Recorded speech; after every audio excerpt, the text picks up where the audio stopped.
Você pode tomar seu assento antes de nós entrarmos na palavra.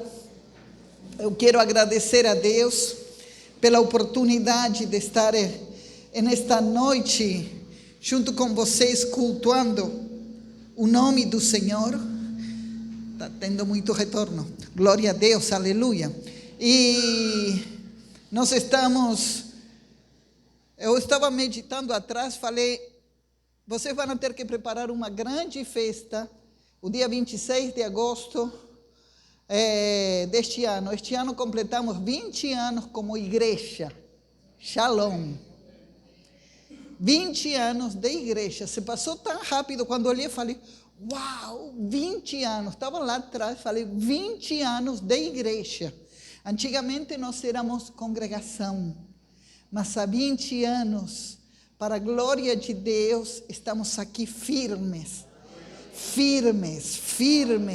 louvando a Deus e Deus trazendo seus filhos para juntos adorarmos ao Senhor.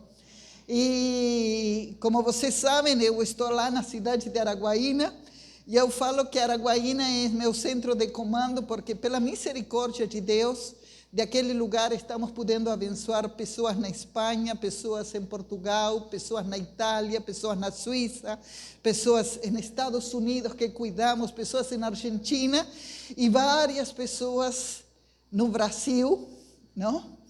E Deus tem feito maravilhas. Como vocês sabem também, bom, eu congrego, porque realmente eu falava para as pessoas, eu acordo 5h40 da manhã, e o dia não dá, não? Porque o trabalho na Seara do Senhor é muito. Estamos organizando com o Daniel Alencar uma escola em São Paulo, e eu sei que Deus vai trazer muito fruto daquele local, junto com a Abe Uber. A Abe Uber vai estar com a gente.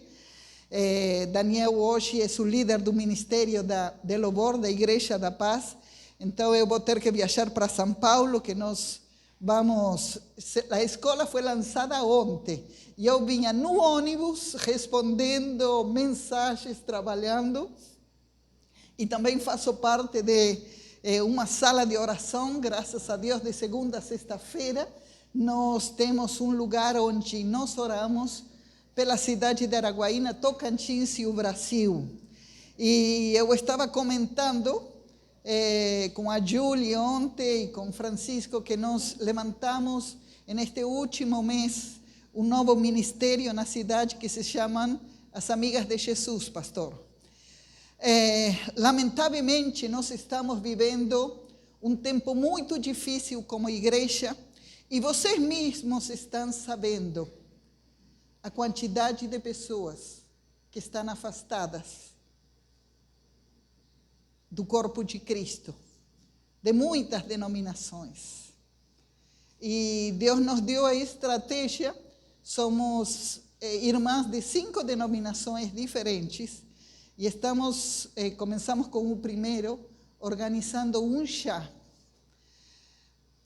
em amor para voltar a trazer essas ovelhas ao convívio. Não é fácil, garanto que não é fácil.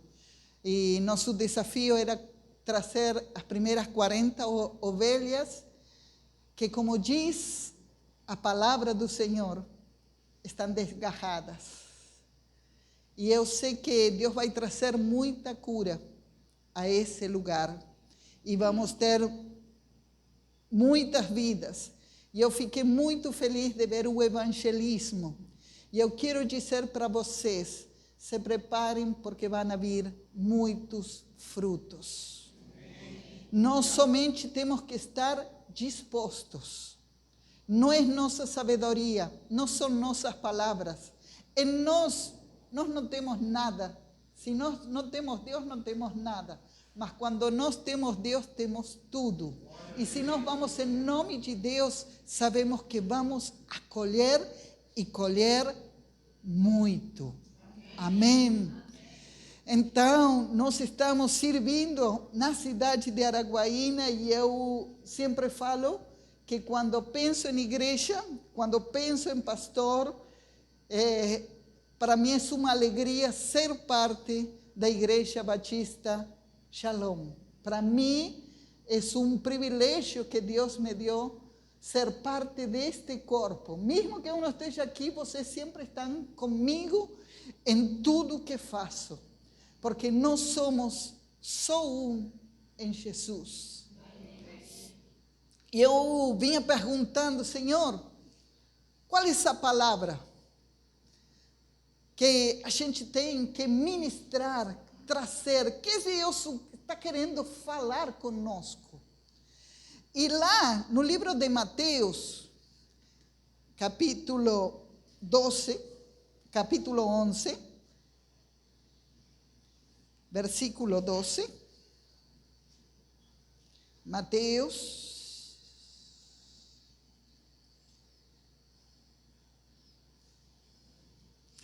11, versículo 12. ¿Todos acharam? Amém? Diz a palavra do Senhor. Mateus, capítulo 11. Mateus, Marcos, Lucas e João. Atos, Romanos, Coríntios. Vamos? Amém? Mateus, capítulo 11, versículo 12. Desde os dias de João Batista até agora, o reino dos céus é tomado por esforço, e os que se esforçam se apoderam dele. Novamente, desde os dias de João Batista até agora, o reino dos céus é tomado por esforço, e os que se esforçam se apoderam dele. Pai, nós queremos te agradecer pela tua palavra, Senhor. Senhor, e pedimos, Senhor, que você, Senhor, nos dê a capacidade de transmitir tudo aquilo que você já tem falado, que nós temos vivido, que nós temos testemunhado, Senhor, e que esta palavra caia em solo fértil. Aquilo que vem de teu Espírito, Senhor, que produza fruto. E aquilo que é do homem, Senhor, pedimos que seja descartado. Senhor, nós glorificamos o teu nome, Senhor, nesta noite, e pedimos que tu venhas falar com cada um de nós. Amém? E é com muita alegria que a gente fala esta palavra. O reino de Deus é tomado por esforço, e os que se esforçam se apoderam dele. Uau! Pablo, que palavra é esta? Esforço. Eu me tenho que esforçar. Jesus pagou na cruz do Calvário a palavra de Deus disse, consumado está. Sim, está tudo consumado. Sim, a vitória é nossa. Sim, somos mais do que vencedores. Sim, as bênçãos correm e estão em nós.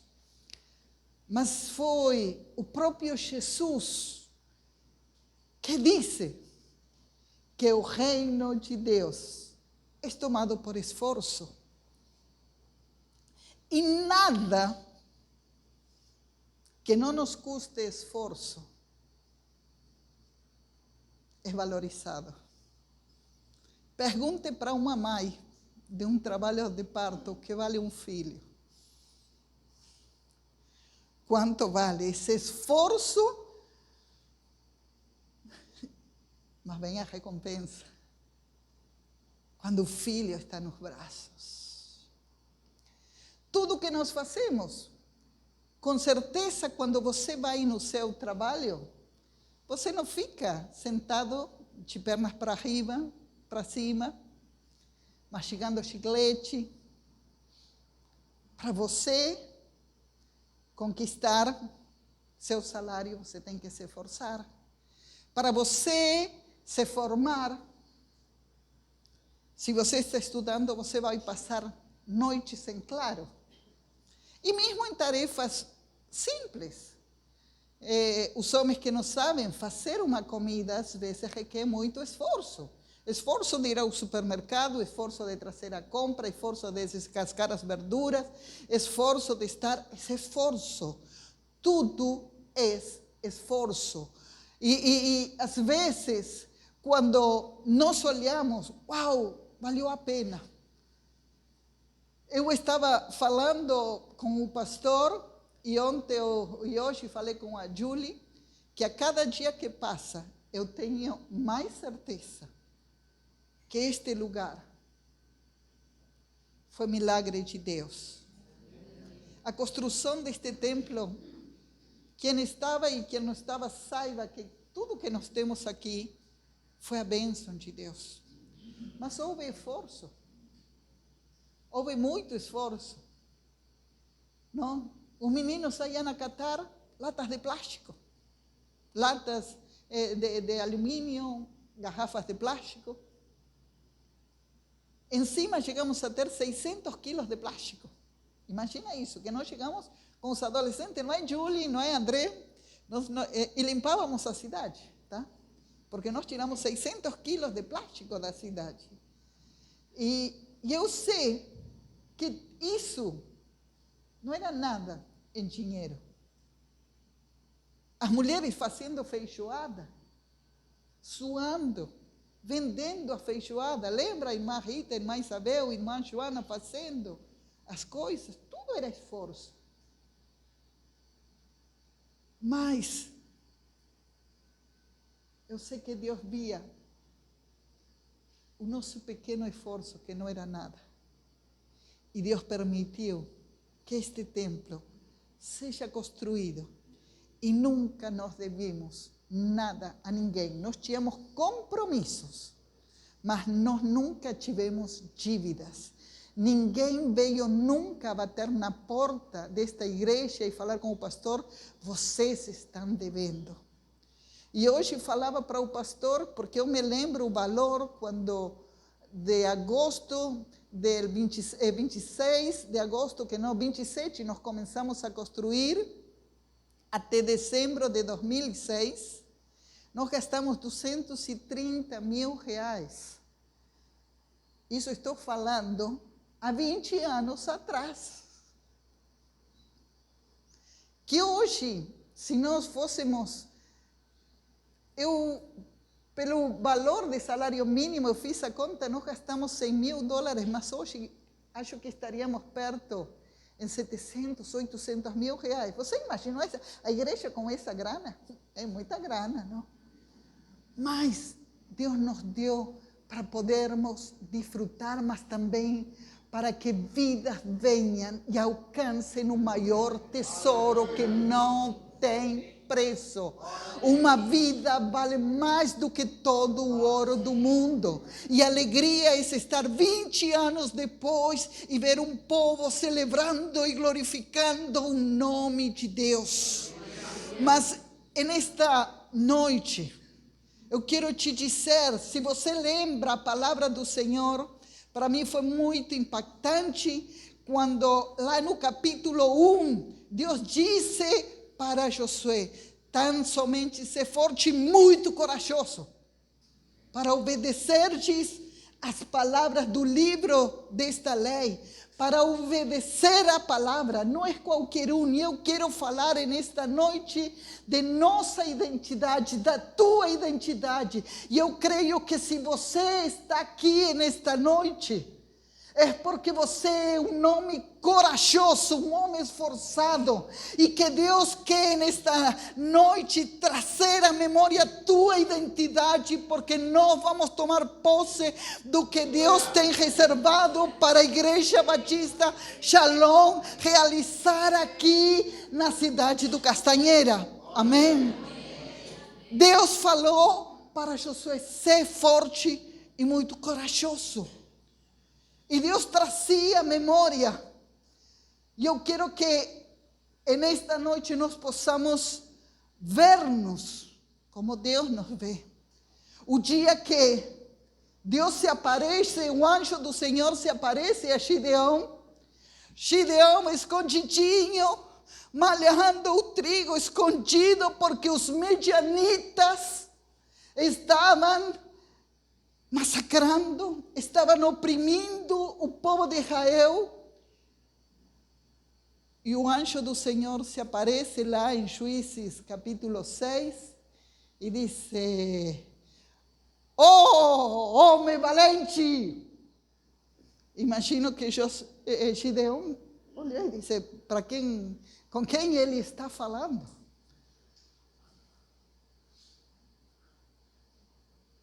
E nos versículos mais na frente diz: vai nessa tua força,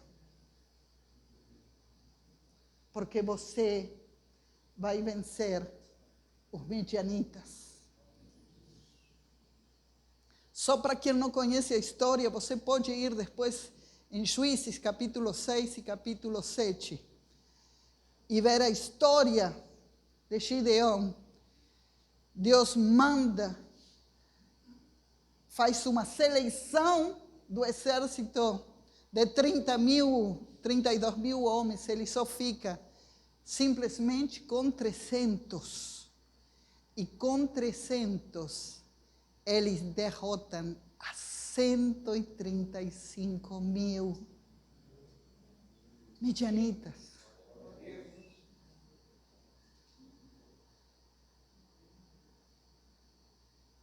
Que é mais forte? 300 ou 135 mil? Nós não temos que discutir aos olhos humanos. Mas, quando Deus falou para Gideão: vai nessa tua força,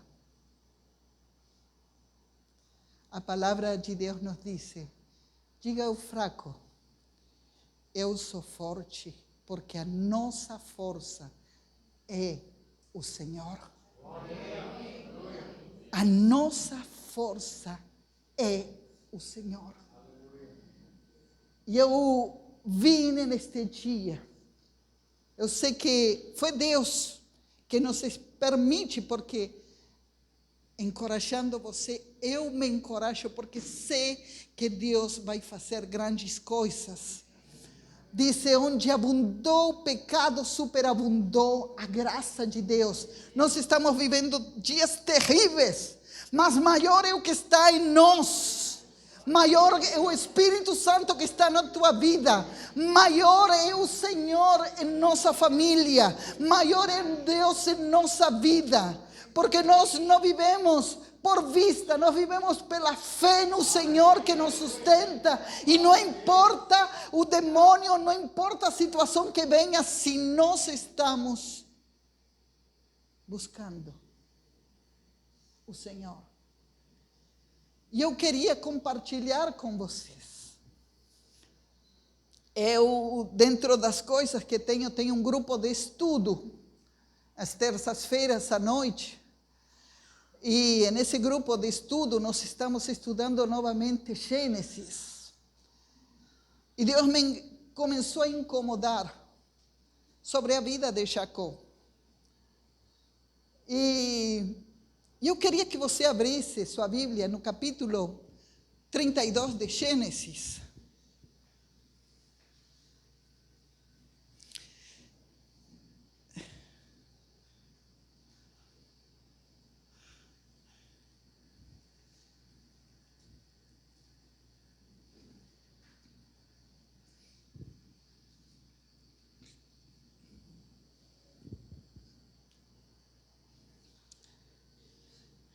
Quantos conhecem a vida de Jacó? Levantem a mão bem alto. Amém. A maioria, glória a Deus. E quem não conhece, você vai ler lá no livro de Gênesis. Tem uma história fantástica a partir do capítulo 25 sobre a promessa e o nascimento, e você vai ver coisas tremendas. A palavra de Deus nos diz que Deus é conhecido como o Deus de Abraão, de Isaac e de Jacó. E aí vem a primeira coisa que nós temos que entender. Hoje Deus nos quer que nós sejamos um pouquinho Jacó. E a primeira coisa que Deus corrigiu na minha vida é que quando nos ensinaram, e eu ensinei também, lamentavelmente, por isso que nós temos que estudar, que um dos nomes de Jacó é enganador, usurpador. Quem escutou já isso? A palavra de Deus diz simplesmente que Jacó significa aquele que segura pelo calcanhar. Só. Por quê? Porque eram gêmeos e Deus já tinha determinado que o menor ia dominar o maior. E quando estavam nascendo, Jacó segurou com sua mão o calcanhar de seu irmão, começando suas primeiras lutas pela bênção de Deus. E a palavra do Senhor nos diz assim: este é o momento mais crucial da vida de Jacó. Para quem lembra, Jacó era irmão gêmeo de Esaú. Jacó roubou a primogenitura, tomou a primogenitura, comprou a primogenitura, roubou a bênção, entre aspas. Aí ele saiu da sua cidade, foi para a terra do tio, e aí ele trabalhou 7 anos por Raquel, foi enganado, e entregaram a Lia, trabalhou mais 7 anos, e aí ele trabalhou mais 6 anos, e a palavra que Deus me diz para todos nós, eu fui fazendo as contas hoje, e Jacó aproximadamente nesta época tinha mais de 60 anos. E esta palavra é para animar e encorajar aos que dizem: estou cansada. Estou cansada. Deus tem coisas grandes para você. Eu estou chegando aos 60, tá? Estou novinha, mas estou chegando aos 60. Porque a palavra nos diz lá que Esaú tinha 40 anos quando tomou a esposa, e aí com 40 anos, então, Isaac enviou a Jacó buscar sua esposa. E se ele trabalhou 20 anos, pelo menos Jacó tinha 60 anos, como mínimo, tá? Quando você lê, a Bíblia nos fornece todos esses dados. E aí, depois de estar 20 anos longe, porque quando ele rouba a primogenitura, rouba a bênção do irmão, porque naquela época a bênção era tudo e era para o primogênito, e, entre aspas, a primogenitura aparentemente era de Esaú. Esaú prometeu matar ele, por isso que ele vai para a terra do tio, e quando se passam 20 anos, Deus diz: volta para a tua casa. E nós vamos ler o momento que Deus disse: volta para a tua casa. Imagina como estava o coração de Jacó, sabendo que a última palavra que ele escutou do irmão: eu vou te matar. Vou acabar com tua raça. E disse, tendo Jacó, também Jacó seguiu seu caminho, ele se despediu de Labão, não? E anjos de Deus lhe saíram a encontrá-lo. A palavra do Senhor nos diz que o anjo do Senhor se acampa. E ele pode vislumbrar, pode ver os anjos que estavam cuidando da sua vida. E quando os viu, disse: este é o acampamento de Deus, e chamou aquele lugar Manaim. Então Jacó enviou mensageiros a Esaú, seu irmão, à terra de Seir, território de Edom, e lhe ordenou: assim falareis a meu senhor. Esaú, teu servo Jacó, manda dizer isto: Como peregrino, morei com Labão, em cuja companhia fiquei até agora. Tenho bois, jumentos, rebanhos, servos e servas. Mando a comunicá-lo a meu Senhor para lograr mercê à tua presença. Voltaram os mensageiros a Jacó, dizendo: fomos até o irmão Esaú, e ele vem de caminho para se encontrar contigo, e 400 homens com ele. Uau! O que será que Esaú queria com 400 homens? Então Jacó teve medo e se perturbou, dividiu em 2 bandos o povo, e com ele estava e os rebanhos e os bois e os camelos, pois disse: se vier Esaú, um bando e o ferir o outro bando escapará. E orou Jacó: Deus de meu pai, Deus de Abraão e de meu pai Isaque, o Senhor que me disse: torna a tua terra, a tua parentela, e te farei bem. Sou indigno de todas as tuas misericórdias, de toda a tua fidelidade, pois tens usado para com teu servo, pois apenas com meu cajado atravessei o Jordão, e agora são 2 bandos. Livra-me das mãos do meu irmão, porque eu o temo, para que não venha matar-me, e as mais como os filhos. E disseste: certamente eu te farei bem, e dar-te-ei a descendência como a areia do mar, que pela multidão não se poderá contar. E tendo passado aqui a noite, separou dos bandos que tinha para o presente para seu irmão Esaú. E aí ele nomeia o que separou: bois, ovelhas, carneiros, jumentas e jumentinhos, camelos, touros. E o versículo 16 diz: e entregou-as às mãos de seus servos, cada um rebanho à parte, e disse a seus servos: passai adiante de mim, e deixai espaço entre rebanho e rebanho. E aí ele queria fazer o quê? Com os presentes, aplacar a ira de seu irmão Esaú. Ele colocou as ovelhas, os carneiros, os bois, os camelos, e dizia: este é um presente. Por quê? Porque ele estava com medo. E ele disse: responderás: são de teu servo Jacó, é presente que lhe envia meu senhor Esaú. E o desejo dele era diminuir. E nós vamos ao versículo 22. Ele estava desesperado.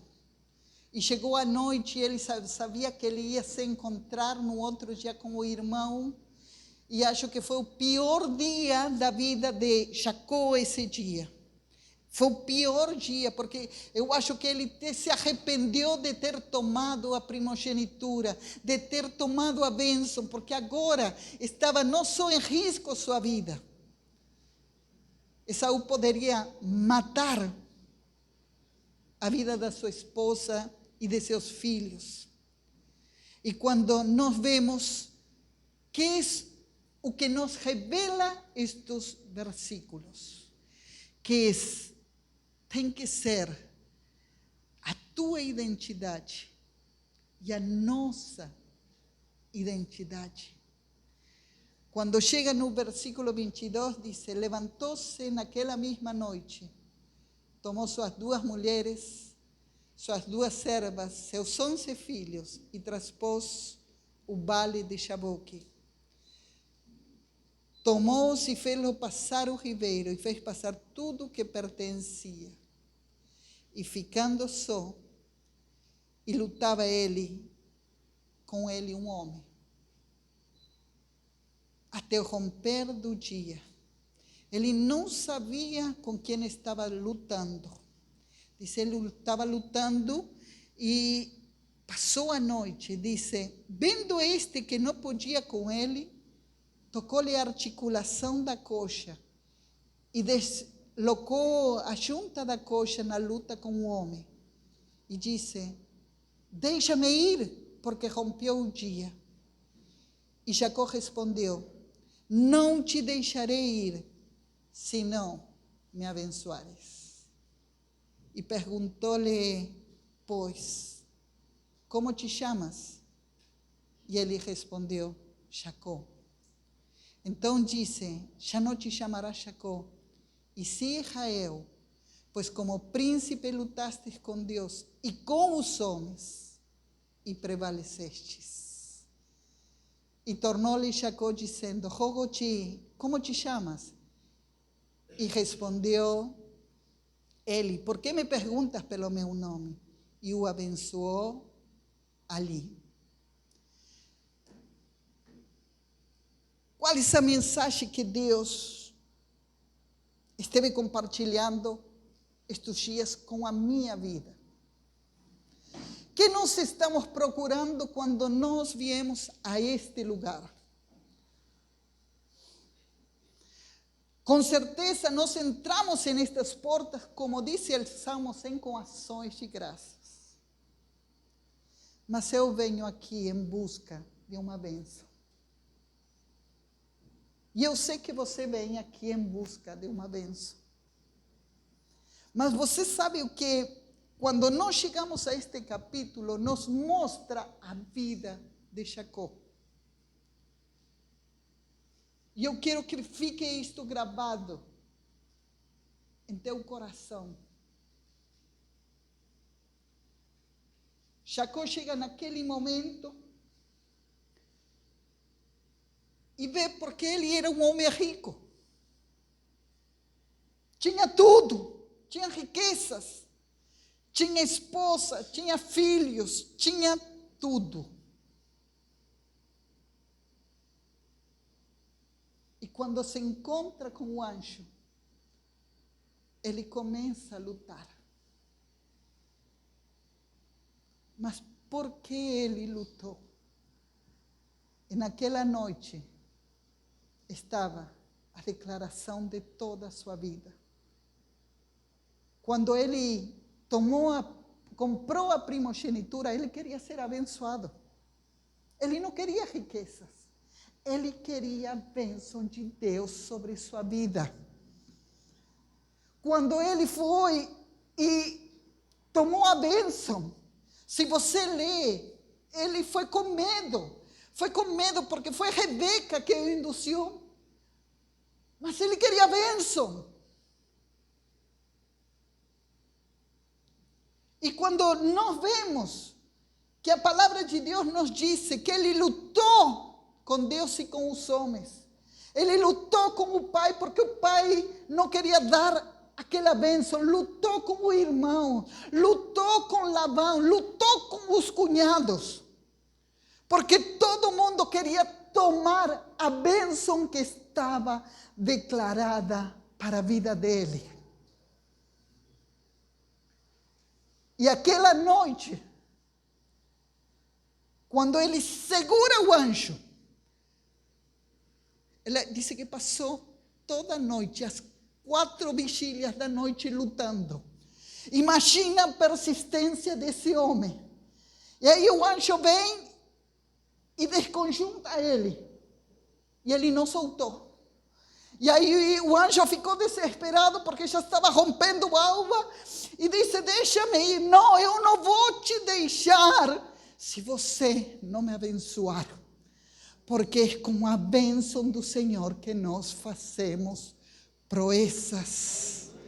É com a bênção do Senhor, porque com a bênção do Senhor, nós às vezes temos todo o dinheiro, mas nós não temos alegria, nós não temos paz, nós não temos saúde, nós não temos esperança.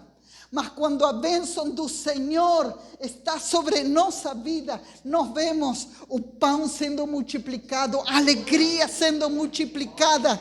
E mais do que tudo, nós temos o poder de em todo lugar ministrar a presença de Deus e levar o bom perfume de Jesus em todo lugar. Eu sei que Deus levantou pastores, eu sei que Deus levantou missionários, eu sei que Deus levantou homens, mas todos nós somos chamados para ser uma bênção. Mas para ser uma bênção, nós temos que ser abençoados por Deus. E nós viemos aqui a buscar, Senhor, eu quero teu poder. Senhor, eu quero tua graça. E eu quero sair daqui e transmitir. E eu quero te dizer que quando eu estava lá em Araguaína, eu sei que aquele evangelismo vai ser uma bênção. Eu sei que a reunião de grupo de homens vai ser uma bênção. E nós temos que buscar, Senhor, nós não queremos riquezas. As riquezas para Jacó não serviu de nada. O que servia para Jacó era a bênção de Deus. E a bênção de Deus vem de graça. Mas nós temos que esforçarmos como Jacó se esforçou. Nos esforçamos como? Orando. Esos jejum, essas vigílias que se estão fazendo neste lugar. Senhor, me ajuda, me ajuda. Jejuar não é fácil, requer esforço. Você está matando sua carne. Ler a palavra, você está matando sua carne. Nossa carne não quer ler a Bíblia. Nossa carne não quer orar. E eu quero te animar a te esforçar para tomar posse da bênção de Deus. Porque Deus já fez e vai fazer. Se você traz a memória, Ele já fez coisas tremendas e vai continuar fazendo coisas tremendas. Mas nesta noite Deus disse, eu quero que você se esforce. Eu sei que Deus está trazendo a memória, porque em nenhum momento a bênção de Deus deixou de estar na vida de Jacó. Mas Deus está querendo um posicionamento individual. Nós estamos aqui desfrutando da bênção de Deus. Mas Deus está querendo que você se encha.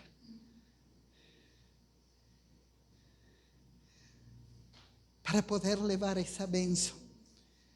Poder transbordar essa bênção.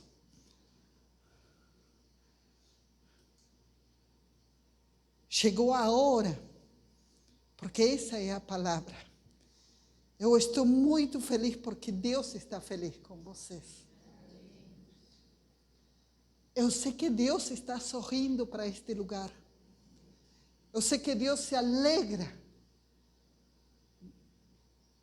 na caminhada. E sei que Deus está nos chamando a dizer, uau, chegou agora, a hora. Eu vou pedir que todos fechem os olhos. Isso foi algo que Deus me pediu. Eu vou pedir só a Luciana e o pastor Arão que mantenham seus olhos abertos. Eu estou vendo se você está com os olhos abertos. Tá? Eu estou vendo. E o Espírito Santo está vendo. Tá? Somente a Luciana e o pastor Arão. Tá. Quem está aqui há mais de 2 anos? Só levante o dedinho. Há mais de 2 anos aqui. Tá? Quantos leram a Bíblia inteira já? Levantem suas mãos, de capa a capa. Você pode olhar, pastor. Estamos precisando ler a palavra de Deus. Porque a mensagem que nós carregamos, essa palavra de Deus. O que eu carrego não é a minha mensagem. É a palavra de Deus. E Deus está chamando a tempos de leitura da palavra de Deus. A tempos de jejum. A esforçar-nos para tomarmos posse da bênção de Deus. A bênção que transborda, a bênção que traz cura. Nós vamos ver muitos milagres em todas as áreas. Mas assim como Jacó, temos que esforçar-nos e dizer: Senhor, eu estou aqui, eu não vou te deixar até que você não me abençoe. Eu sei que muitos fizemos Peniel, mas agora Deus quer um Peniel nosso. Senhor, eu quero a tua bênção. Eu quero a tua bênção. Eu quero a tua bênção, porque Deus não é o pastor, não é o pastor Henrique, não é ninguém. Deus está com os olhos voltados, porque Ele te colocou numa situação e está dizendo: eu quero te abençoar, para você se deleitar na tua caminhada. O ontem não interessa. E hoje vou buscar a bênção de Deus e levar essa bênção.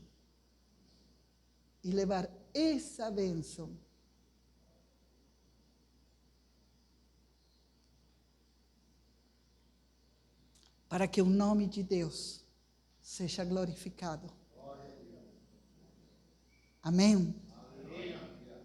Eu não vou te deixar, Senhor. Eu não vou te deixar até que tu me abençoes. E Deus quer que nós comecemos a experimentar a bênção de Deus. E Ele tem sua maneira. Amém? Eu só queria finalizar. Deus me lembrou de uma bênção que o pastor Arão sabe e alguns irmãos sabem.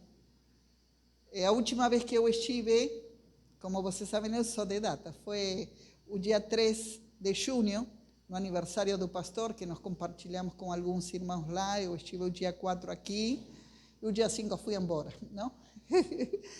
E o dia 30 de junho, foi Deus. Eu falo quando a bênção de Deus está, tá?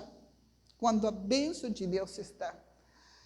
Eu tinha feito uma ressonância, e quando cheguei, o médico olhou a ressonância e me diz: não, Pablo, está tudo bem. Vamos monitorar com uma ressonância a cada 6 meses. Dice: teu endométrio está alterado, mas cada 6 meses nós vamos estar monitorando, tá?